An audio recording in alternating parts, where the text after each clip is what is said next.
Good morning. Are people awake? Hello, hello again. Good morning and welcome everyone here to day 2 of Challenge Accepted, the first ever joint learning event co-hosted by the Climate Investment Funds and the Global Delivery Initiative here in Washington, D.C. at the World Bank. Welcome to those of you joining online, and so sorry about that, welcome to those of you joining online. And as always, we'd love for you to engage in the conversation. So if you have questions or thoughts, please add them in the comments section of the live stream using the hashtag #ChallengeAccepted. Now, for those of you here in the room today, I hope you're well rested after what was quite a busy and I hope fulfilling day of conversations yesterday. We had 2 really lively panel discussions. Our first one in the morning on the adaptive management strategies to tackle delivery challenges, and the other on the gender integration for climate action. We also had 6 breakout sessions on the delivery case studies from Africa, Asia, and Latin America, which served as springboards to discuss wider challenges and potential solutions for delivery issues in clean energy, resilience building, and sustainable forest management. So I hope you're ready to dive into another day of listening, learning, and sharing about delivery challenges in climate action. Today's sessions will be quite interactive and focused more on the nuts and bolts behind the delivery lab methodology. So in a few minutes, I will hand over to Shruti Bandyopadhyay, who will lead a brief introductory session on the GDI delivery labs. But I thought that we would also just go through a little bit of our agenda today, given we're our Climate Smart event without a printed agenda, so it would make our lives a little easier. So at 10 a.m., the workshop sessions will begin, and similar to yesterday, we'll have 3 sessions that will run concurrently. So the sessions will start with a presentation of a project related to climate action and delivery challenges, followed by a Q&A session where you can share experiences, engage in discussion and debate, and co-create solutions to delivery challenges using concrete cases and examples. I hope you all can read that, but I will just give you the top line. So group 1 will be ADB's renewable energy project in Cambodia, and that will be happening on the 7th floor in room 100. So MC7 means the 7th floor of this building, room 100. So these are different rooms than yesterday, just so there's no confusion. Group 2 will be focusing on the World Bank's Climate Resilience Project in Zambia on the 8th floor in room 100. And then the Group 3 session will be the World Bank's Sustainable Forest Management Project in Mexico, which is on the 10th floor in room 100. That will be followed by a coffee break, much needed coffee break, I'm sure. And at noon, you'll report back here. And please get ready, because I will be asking you to share your experiences and impressions from the Delivery Lab workshop. So please get ready to share your impressions. And then lunch will be at 12:30. And we will reconvene at 1:30 for what promises to be a very good panel discussion on urgency to action, how to rapidly drive private sector investment in climate adaptation and developing countries. After that, there will be a coffee, and then at 3 o'clock, we will have our hard talk session, where we'll really try and confront those difficult questions and those challenges that we've all come here to really tackle together, and to discuss the approaches, the blind spots, what's really not working, and try and figure out together from the learning that's happened today, are there strategies that we can all try and implement moving forward. So a full day, and then at 3:30, we'll have our concluding remarks from the head of the CIFS, Mafalda Duarte, and also the co-chair of the GDI Steering Committee, Anselm Schneider. I hope you all are ready. And so without further ado, let me please introduce Shruti Bandyopadhyay, a Knowledge Management Officer from GDI, who will lead the introductory session on the GDI Delivery Lab methodology. Thank you.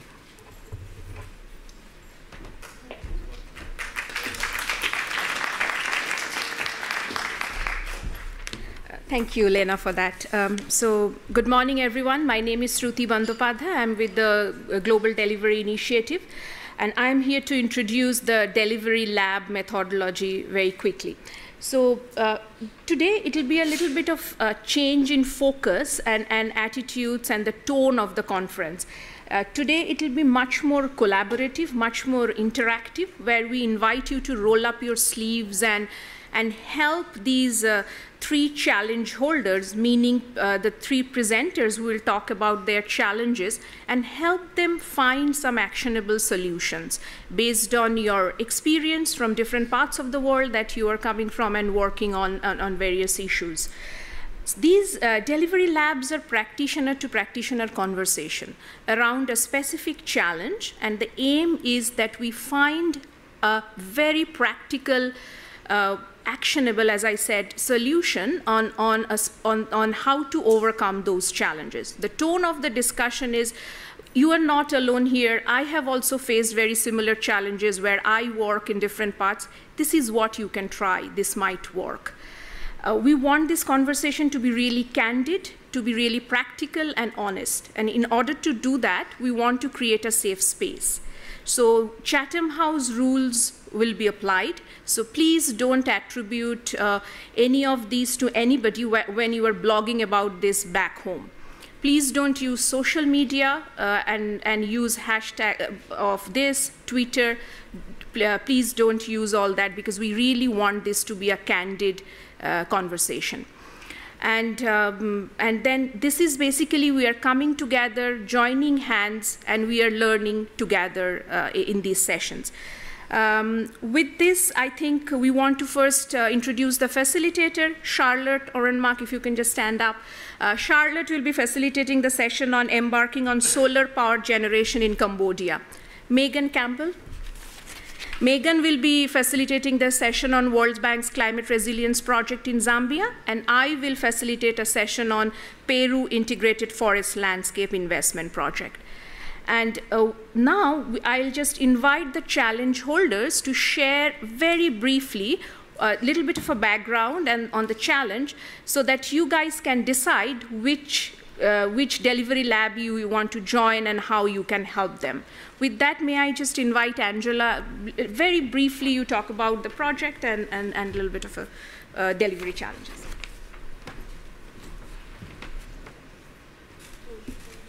Thank you very much. I'm Angela Armstrong. I'm a senior natural resource management specialist at the World Bank, and I am the task team leader of the Peru Forest Investment Project that is supporting the Atalaya province, the Atalaya district in the Amazon in Peru.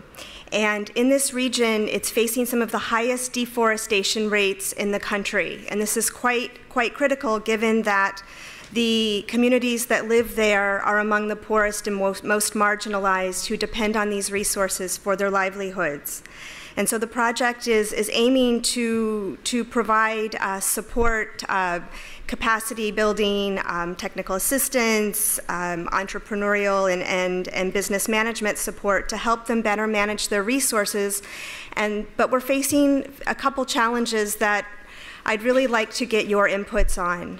First and foremost, we want to make sure that there will be sufficient beneficiaries under the project. There are a number of specific criteria, and we want to make sure that with these criteria we are able to reach the largest number of beneficiaries.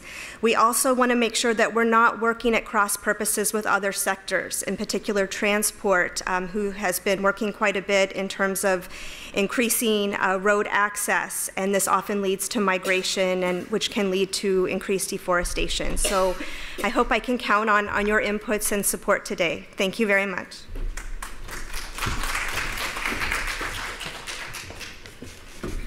Pradeep, you come next.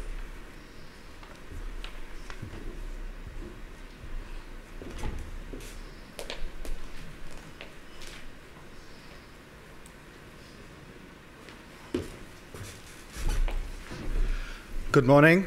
My name is Pradeep Tarakan, and I'm a Principal Energy Specialist with the Asian Development Bank. So my session this morning is on Cambodia, which is a small but rapidly developing economy in Southeast Asia, a country that came out of decades of internal strife and is now looking to the future. Now, the country has relatively low electricity access, about 70%. Power tariffs are very high, and it constrains the competitiveness of the economy. And the country's had a history of relying on large hydropower and coal-fired power projects to get their electricity. Now, the country's in the Mekong and Tonle Sap basins, and so large hydropower is a huge problem in terms of environmental impacts. The country is very reliant on agriculture and on fisheries for their GDP and for the livelihoods of millions of people. So we want to be able to find ways to bring them closer to sustainable sources of electricity. Now, as it would be, the country is very rich in solar energy.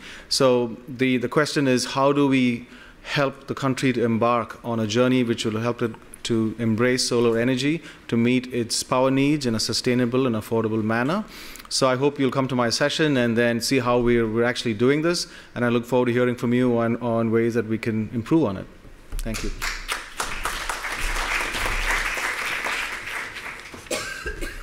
Irie Tomia, please come.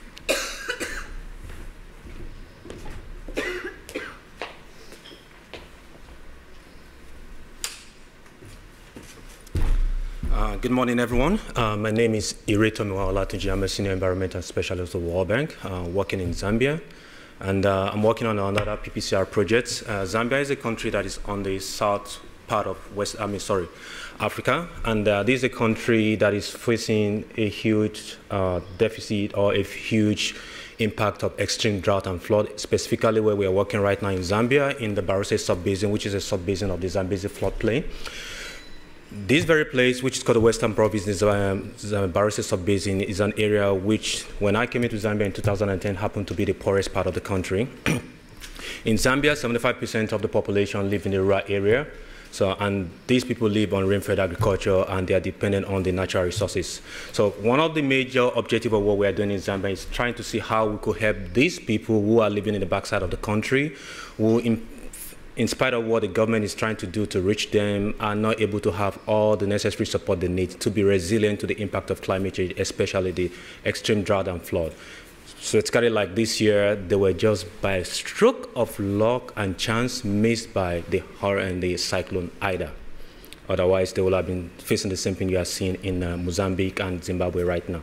So we've been working there. One of the major things we think we faced is we've done the technical design, but then there's this whole aspect of the non-technical aspect of the implementation. I look forward to seeing you, hear from you. What does it take? Can we solve the problem of the non-technical? Thank you.